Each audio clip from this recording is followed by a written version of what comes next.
మనుగడ కోటి అలలుగ పొంగు వరదల వేగాన పడిలేచు అలలకు తీపి కలలకు లేని అలసట నీకేలా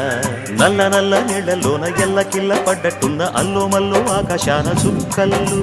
అమ్మాయంటి జాబిల్లమ్మ అబ్బాయంటి సూర్యుడమ్మ ఇంటి దీపాలవ్వాలంట దిక్కుళ్ళు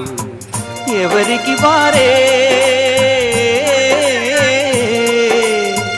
యమునకు నీరే రేవు నీరు నావదంట నావతోడు రేవుదంట పంచుకుంటే గోరు వంక వాలగానే గోపురానికి స్వరాల గణగణ గంటలే మోగనేలా గోపబాలుడొచ్చినాక గోకులానికి పెదాల కిలకిలా పువ్వులే